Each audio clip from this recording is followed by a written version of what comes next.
Bienvenidos, Banda Macabra.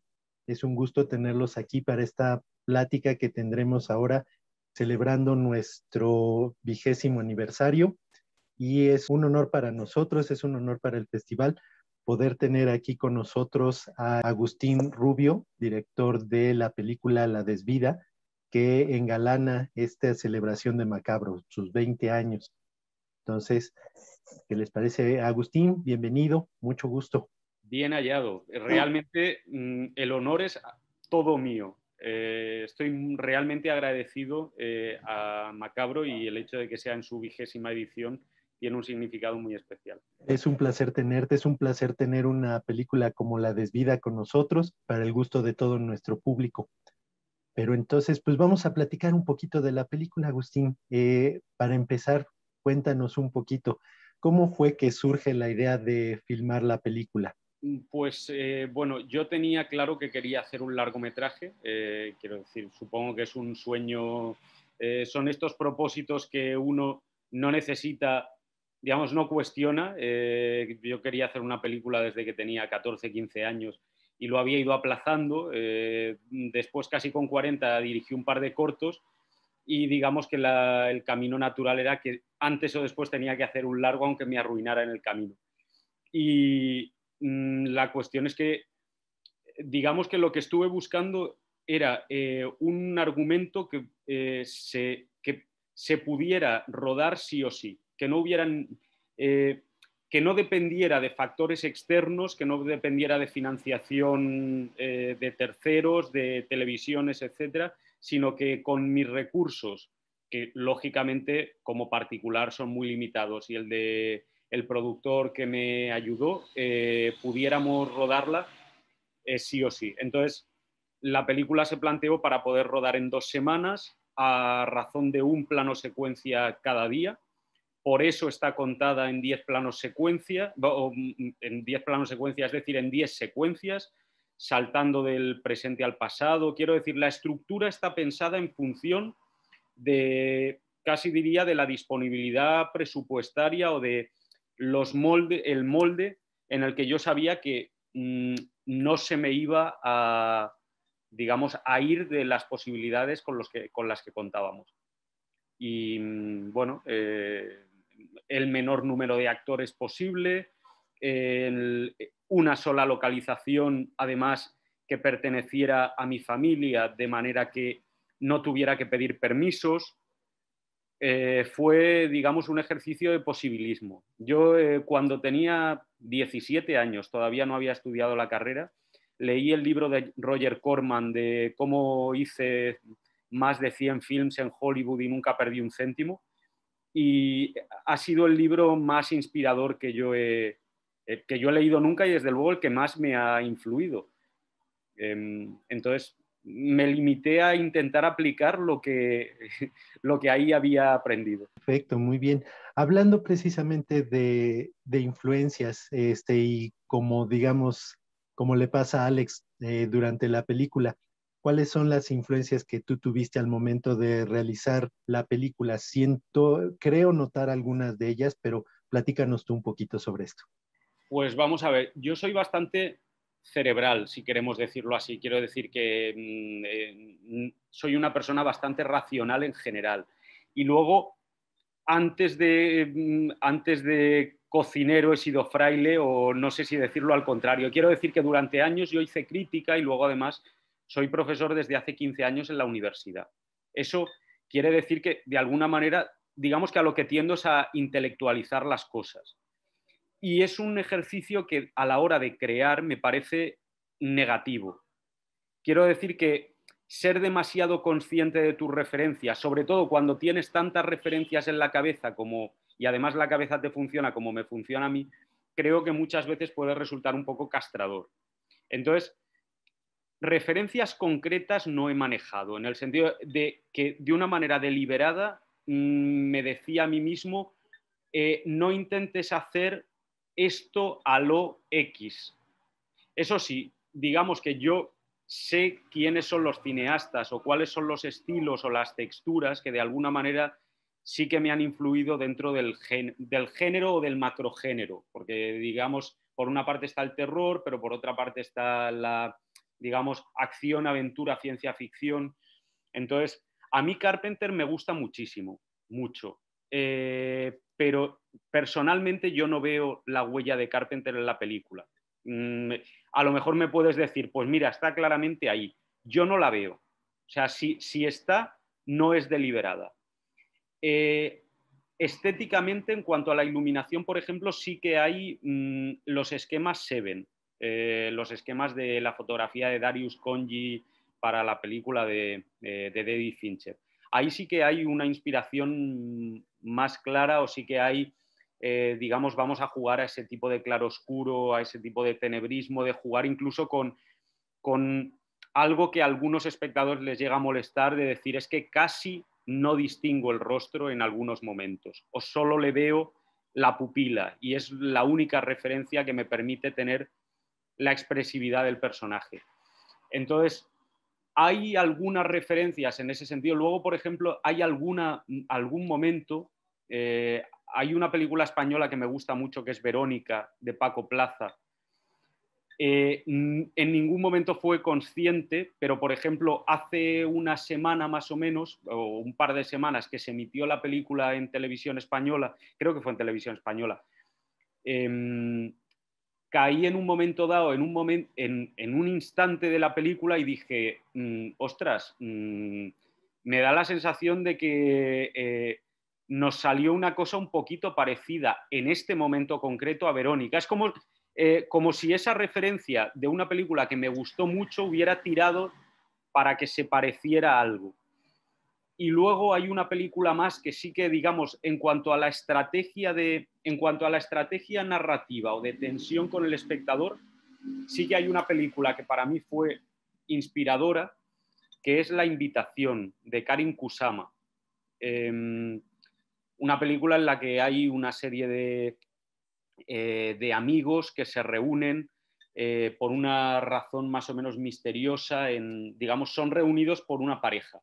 Entonces hay mucho mar de fondo entre ellos, entre otras cosas porque los protagonistas fueron matrimonio, perdieron a un hijo también, y digamos que ahora han rehecho su vida con sendas parejas y se reúnen afectando normalidad, esto de, bueno, somos personas civilizadas, podemos volver a tratarnos, pero está claro que hay mucho mal rollo entre ellos y entre todo el grupo.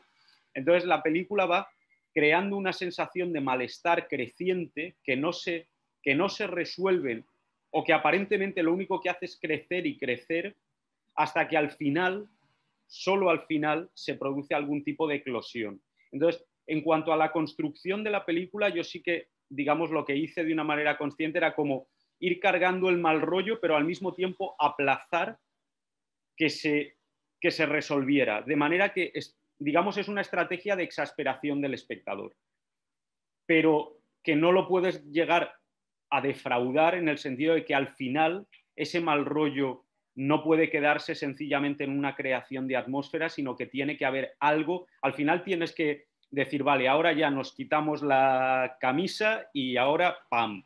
Ahora de verdad viene la traca. Esas serían, desde mi punto de vista, las referencias, o por lo menos las que yo ahora a bote pronto te diría. Perfecto. Me da gusto que hayas hablado un poco de la iluminación, y a mí me parece realmente interesante porque la iluminación como que es un reflejo de esas dicotomías que se manejan dentro de la película. Luz, oscuridad, sombras, cosas sugeridas entre sombras, pero no nada más eso, sino como la dicotomía que existe dentro de del mismo matrimonio entre los dos personajes principales, y como dices, después un detonante como es Jonah que llega. Entonces, platícanos un poco esto sobre la dicotomía que hay en tu película. Se antoja algo así como entre digámoslo burdamente, entre lo moderno, entre lo natural, la tecnología y lo natural. Platícanos un poquito de eso. Sí, bueno, también digamos, de nuevo, sin autoanalizar, porque a mí eso es un ejercicio que no me gusta nada. Quiero decir, si ya analizar cada vez me cuesta más, pero autoanalizarme es un ejercicio que me parece que no se debe de hacer incluso. Pero sí que, digamos, lo que sí que es consciente es que la película está claro que está construida sobre dicotomías, día-noche, a lo que te referías de natural, artificial, el pasado, la nostalgia por el pasado, por una vida a la antigua usanza y la modernidad de la que nos queremos separar. Quiero decir, queremos, digamos, hacer un desvío porque no nos acaba de gustar, lo masculino y lo femenino, todo eso está, digamos, todas esas dicotomías están presentes, pero lo que sí que hay, digamos, también de una manera deliberada, es que es, digamos, darle vueltas y revueltas de manera que no puedas decir que el discurso es maniqueo. Quiero decir, por ejemplo, en cuanto a lo de masculinidad, feminidad, yo honestamente no puedo decir cuál de los dos es bueno o cuál es malo, porque para mí no es una cuestión de buenos y de malos. Creo que los dos tienen rasgos odiosos y creo que los dos tienen una cuota de responsabilidad y de culpa si manejamos la noción católica que subyace incluso a mi, iba a decir, a mi visión de mundo, sobre todo porque por formación, no de prácticas, que soy de formación católica. Entonces, todo eso está presente, pero lo que también está es confundido, de manera que al final lo único que puedas decir es todo muy complejo, en el sentido de que desde luego al final las responsabilidades, ¿qué es lo mejor? ¿Qué es lo que tendrían que haber hecho? ¿Cómo pueden afrontar el desenlace en el que no voy a, digamos, cuál es la opción buena en una situación a la que se enfrentan cuando se enfrentan a, digamos, a la verdad? Ahí yo no tengo una respuesta y creo honestamente que la película no plantea una respuesta, que lo que plantea es como, ahí tienes eso, hay respuestas antagónicas y yo diría que ninguna de las dos es deseable, pero es lo que hay. Incluso eso hacia el final es una cosa difícil de discernir, creo yo, un asunto como lo mencionan durante la película, porque puede parecer un acto de venganza, pero por el otro lado completamente extremo parece más bien un acto de completo amor. Entonces parece que hay esas dos cuestiones. Para mí es esa ambivalencia, es una ambivalencia extrema y sí, es que de hecho el título va en esa línea, el título que tampoco hay gente a la que no le gusta nada y hay otra gente a la que le fascina.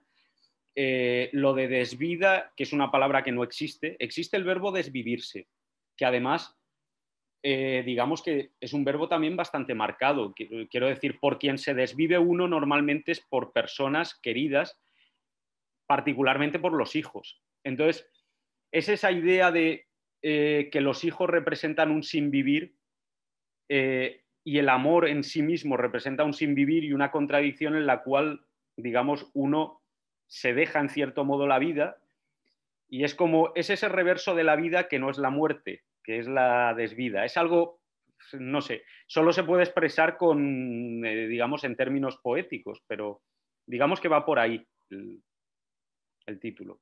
Vaya, dimensiones extra para una película como esta. Sí, desde el principio la desvida como que no explica exactamente cómo es, pero a fin de cuentas la película tampoco, como dices, pretende explicar algo concreto, sino que lo deja bastante abierto.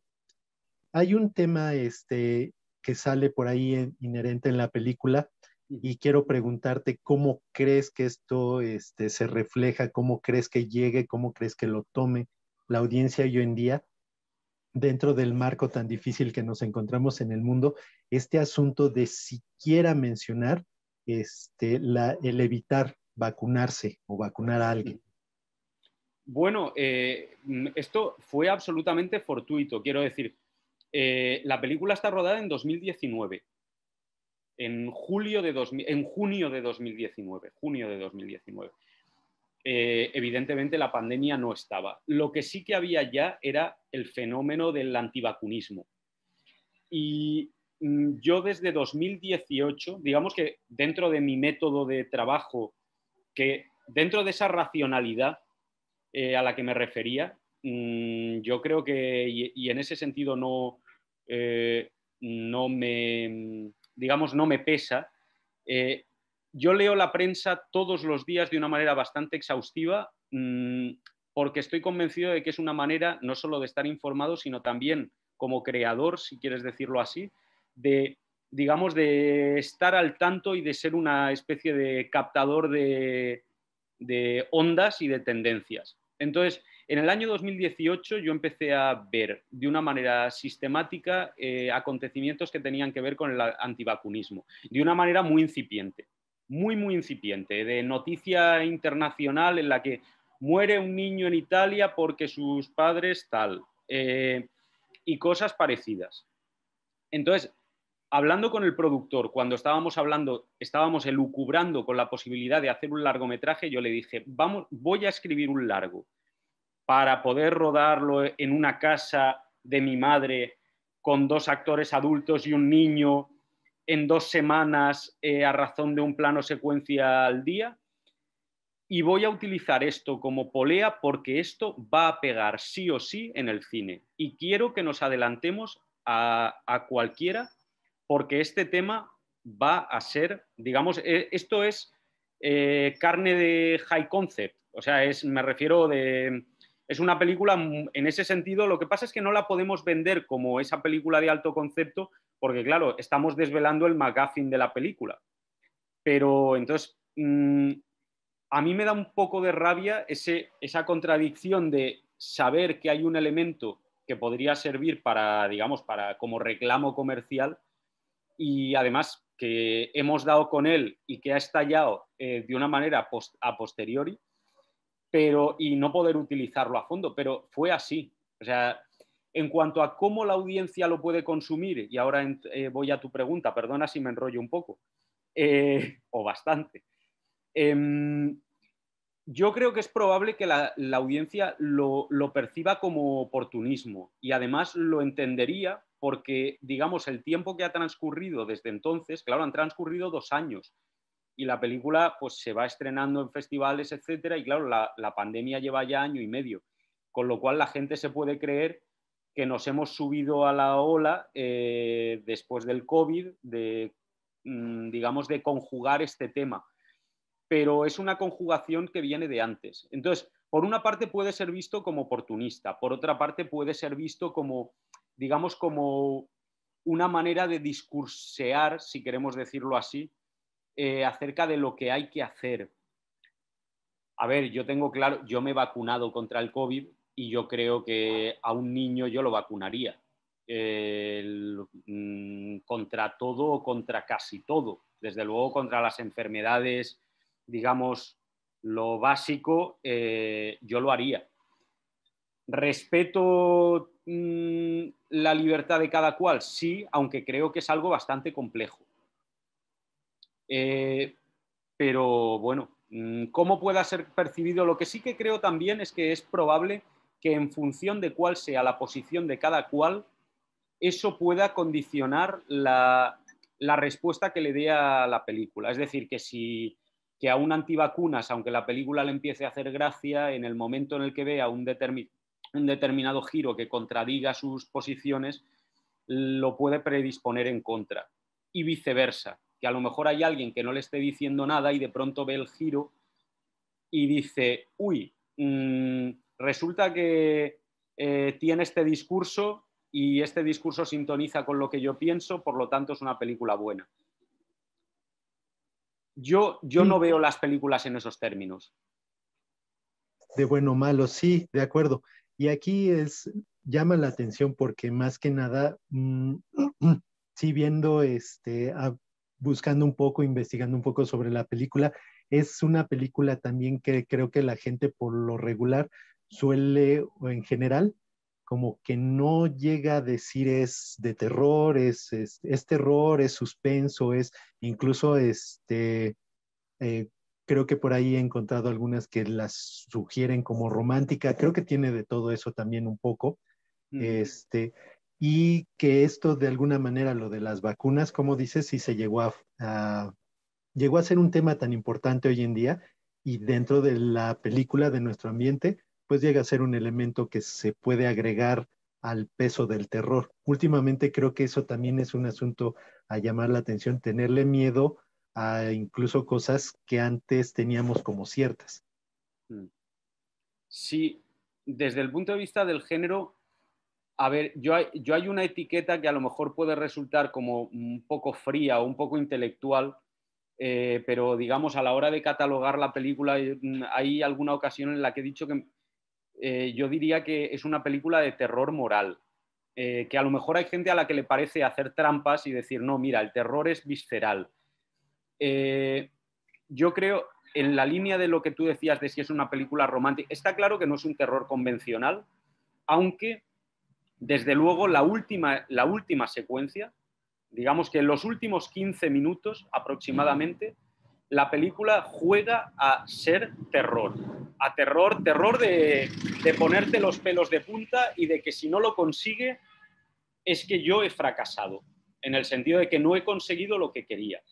Pero digamos que sí que es verdad que durante los primeros 60 y pico minutos, digamos, lo que estamos es haciendo ese ejercicio que te decía que venía de la invitación, por ejemplo, de estar provocando una sensación de opresión, de angustia, de malestar, de terror moral y sobre todo, cuando hablo de terror moral y lo enlazo con lo del romanticismo, es que para mí lo que da miedo de la película, y a mí me da un miedo terrible, es el daño que se pueden llegar a hacer dos seres humanos que se quieren.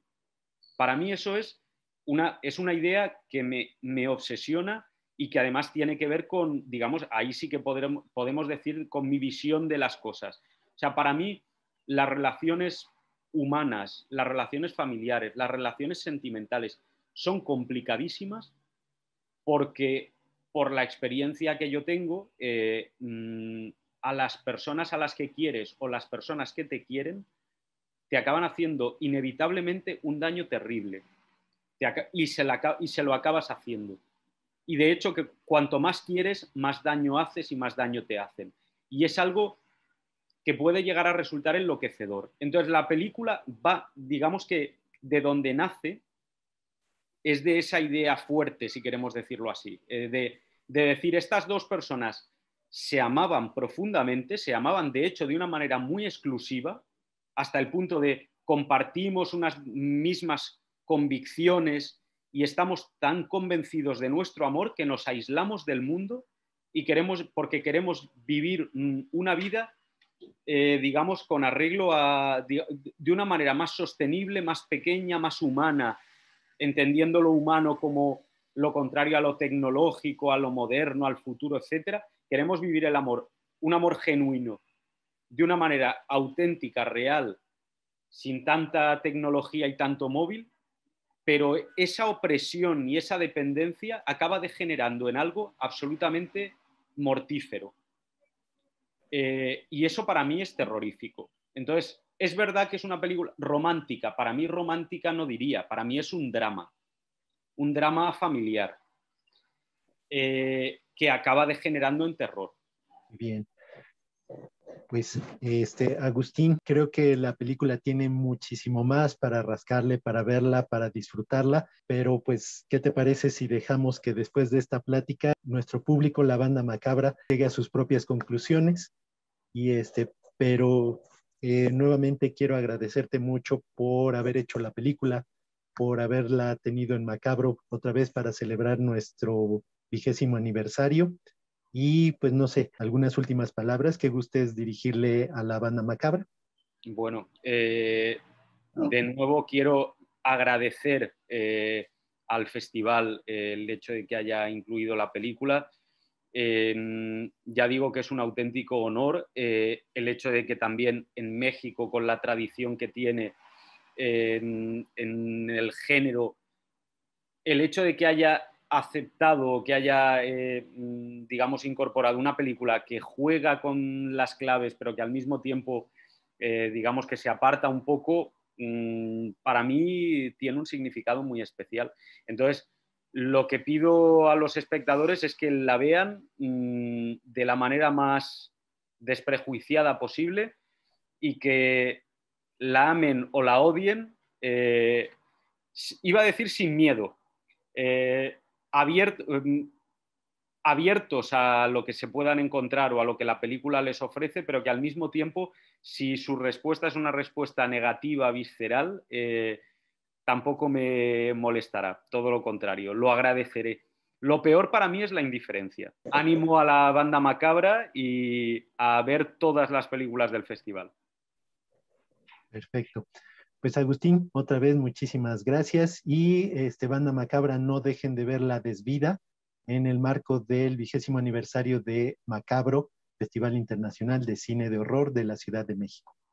Nos veremos pronto.